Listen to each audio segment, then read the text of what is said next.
Hello friends नमस्कार welcome back to my channel. आज आम जाना 36 ब्लाउज गोटे बैक डिजाइन। देखो ये तार मेन कपड़ा प्रथम आम अस्त्र कपड़ा मार्किंग करने ता पूर्वर पूरा ब्लाउज मेजरमेंट जान नियंतु। देखो प्रथम आम ब्लाउज लंब नहीं जावा। देखो लंब ये अच्छी 15 इंच आउ 14 इंच रेडी रहिबो। देखो डीप नेक रे ब्लाउज तैयारी करवा तो शोल्डर ये 5 इंच नौ आउ किछि दूर रे पुणी थरे 5 इंच आउ आर्म होल नवा आमे 6 इंच। देखो 6 इंच रे मार्क हो गला। एपटे मध्य 6 इंच रे गोटे मार्क करवा। एटा सीधा लाइन टाणिबा पई कि तापरे ये जो मार्क करिछे याकू सब एमती लाइन टाणिकी मिसई नवा। देखो बनीगला। एबे ए कोणरू 1.25 रे मार्क करवा। तापरे पूरा आर्म होल मोर जहाँ अच्छी तार मिडिल रे गोटे मार्क करनवा। तापरे चेस्ट चारि भाग रु भागे 9 इंच आउ 2 इंच एक्स्ट्रा मार्जिन कला परे एबे आमे ई आर्म होल रो शेप दे नवा। देखंतु एमती राउंड करके मिसई नवा। तापरे फिटिंग लाइन पट को टिके डाउन कर नवा। देखंतु बनी गला आर्म होल। एबे आमे अंटा पाई मार्क कर नवा। अंटा अच्छी 30 तार चारि भाग रु भागे 7.5 इंच 1 इंच नेबा टक्स पाई आउ 2 इंच एक्स्ट्रा मार्जिन कला परे याकू मध्य एमती लाइन टाणिकी मिसई नवा। देखंतु एटा हमर फिटिंग लाइन। देखंतु बनी गला। एबे नेक लाइन पाई आमे मार्किंग कर नवा। नेक लाइन एठी 2.25 आउ नेक रो डीप रखिबा एठी देखंतु 9.5 इंच 9.5 इंच रे गोटे मार्क कर नवा। आउ तार चौड़ाटा एठी 2.75 रे मार्क कले। देखंतु एमती तापरे लाइन टाणिकी मिसई नवा।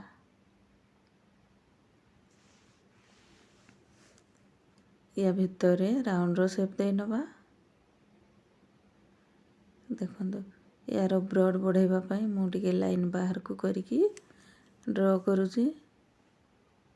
देखंतु आपन को जदी बेसी ब्रॉड दरकार न ताहले से लाइन भितरे ही राउंड रो शेप दे नबे। तापर ताकू सब कटिंग कर नै जबा। तापरे मेन कपड़ा ऊपर स्टिचिंग करिवा। मेन कपड़ा देखंतु मेन कपड़ा रो सीधा साइड टा ऊपर साइड पटे अछि। प्रथमे आमे ए वेस्ट लाइन को सिलाई नवा।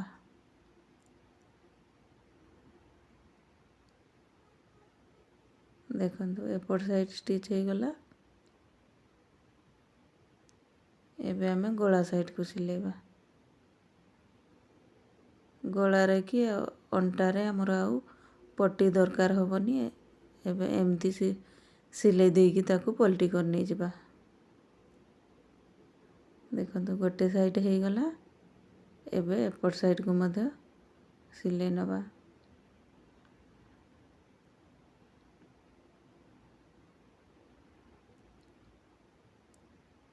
बनी गला। एबे या भीतर कपड़ा को कटिंग कर नै जबा।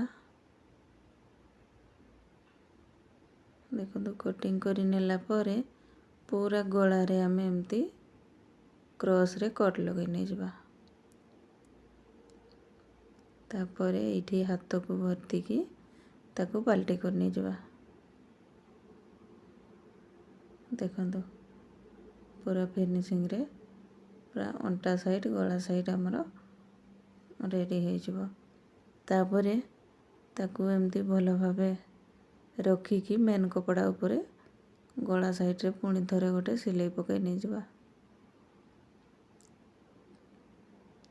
भलो भाबे ताकू साइज कर नबा। आउ पूरा गला को एमती गोटे स्टिच पकाई नहीं जावा।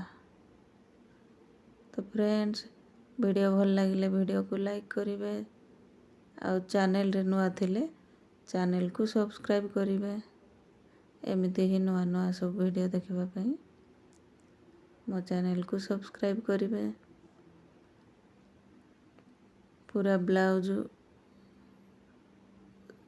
ब्लाउज कटिंग स्टिचिंग करी शिखिबा सहित एमती डिजाइन मध्य आमे तैयारी करिबा। देखंतु एबे आमे अंटा साइड को स्टिच करने जावा।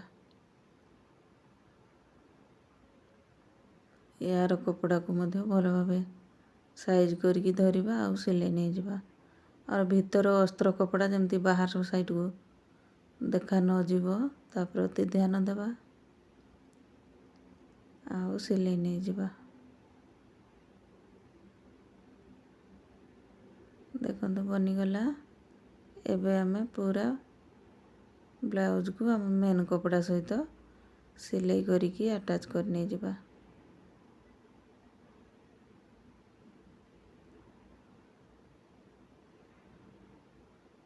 देखो बनीगला एपट साइड मध्य स्टिच करने जावा।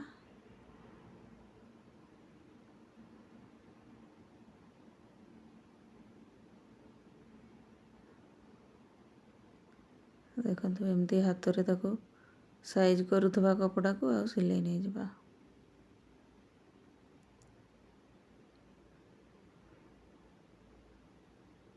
एबे यार एक्स्ट्रा कपड़ा सब को कटिंग करिकी ताको फिनिशिंग दबा।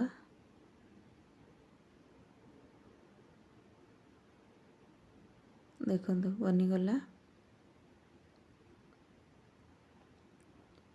एबे आमे एमती गोटे सीधा कपड़ा नहीं आसबा तार चौड़ा है 3 इंच। एमती हमको बहुत लंबा कपड़ा दरकार। ताको एमती 2 फोल्ड करिकी स्टिच करने जावा।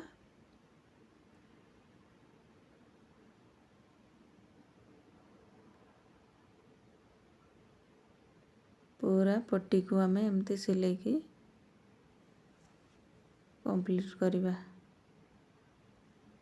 देखो रेडी हो गला। एबे आमे एमती गोटे पेंच को सहायता रे ताको पलटी करने जावा।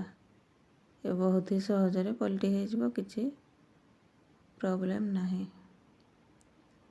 देखो एठी ताको धरिबा आउ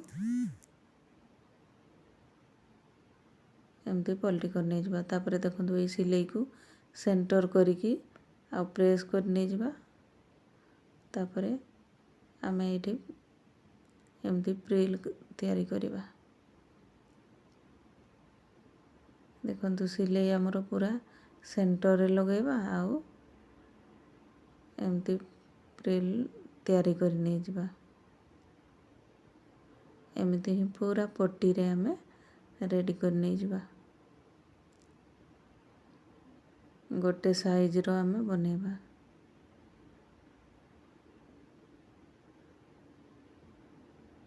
देखो ये भली भावे पूरा पट्टी रे आमे प्रिल लगे नहीं जावा। देखो बनी जाइए। एबे याकू आमे ब्लाउज गला रे लगे नवा। देखो एमती साइज करिकी रखिबा आउ अटैच करी नहीं जावा।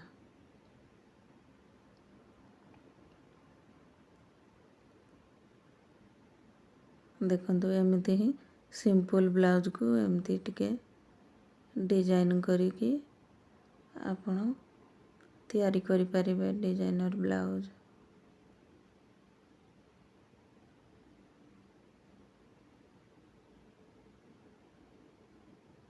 देखो पूरा गला रे हमरो लगी गला।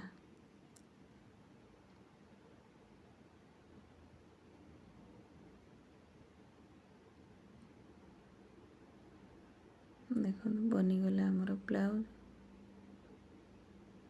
एबे देखो एमती किसी छोट साइज रो मोती नहीं आसबा आउ छुंची सूता नहीं आसबा। तापरे एठी ताकू अटैच करवा। देखो ये जो कोण को एमती मोड़ी की एठी सिलाई करनेबा। तापरे एमती मोती टे अटैच करिकी एठी स्टिच करने जावा। ଏଇ କଣକୁ ଦେଖନ୍ତୁ, ଏହାକୁ ମୋଡ଼ିବା, ଏପଟ ସାଇଡ଼୍ କଣକୁ ମୋଡ଼ିବା, ଆଉ ଏଇଠି ଷ୍ଟିଚ୍ କରି ନେଇଯିବା। କଲା ପରେ ସେଇଠୁ ପୁଣି ମୋତିଟି ନେଇ ଆସିକି ଏଇଠି ଆଟାଚ୍ କରି ନେଇଯିବା।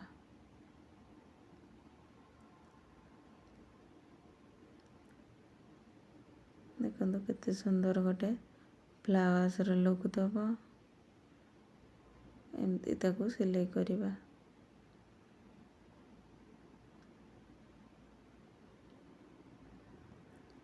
ଦେଖନ୍ତୁ ଏମିତି ପୁରା ଗଳାରେ ଆମେ ତିଆରି କରିବା। ତ ମୁଁ କରି ନେଇଛି, ଦେଖନ୍ତୁ କେତେ ସୁନ୍ଦର ବନିଯାଇଛି ଆମର ଗଳା। ଏବେ ଆମେ ଟକ୍ସ ଲଗାଇ ନେବା। ଦେଖନ୍ତୁ ଆମର ଏକ୍ସଟ୍ରା ମାର୍ଜିନ୍ ଛାଡ଼ିକି ସେଣ୍ଟର କରିନେବା। ଯେଉଁଠି ସେଣ୍ଟର ହେଲା ସେଇଠି ଆମେ ଟକ୍ସ ଲଗାଇ ନେବା। ହାଫ୍ ଇଞ୍ଚର ସିଲେଇ ନେଇ ଆସିବା, ଉପରକୁ 4.5 ଇଞ୍ଚ କରିକି ଆମେ ଟକ୍ସ ଲଗାଇ ନେବା। ଏପଟ ସାଇଡ଼୍ରେ ବି ମଧ୍ୟ ଟକ୍ସକୁ ଲଗାଇ ନେବା। ଦେଖନ୍ତୁ ରେଡ଼ି ହେଲା। ଏବେ ଆମେ ଏଠି ଡୋରିକୁ ଆଟାଚ୍ କରିନେବା। ଦେଖନ୍ତୁ କେତେ ସହଜ ଆଉ ଇଜିରେ ବନିଗଲା ଆମର ଡିଜାଇନର ବ୍ଲାଉଜ୍। ଏ ଲଟକନ୍ ମଧ୍ୟ ଏହି ବ୍ଲାଉଜ୍ର ଫେବ୍ରିକ୍ରେ ହିଁ ବନିଛି ଲଟକନ୍। ତ ଫ୍ରେଣ୍ଡସ୍, ଥ୍ୟାଙ୍କ୍ସ ଫର୍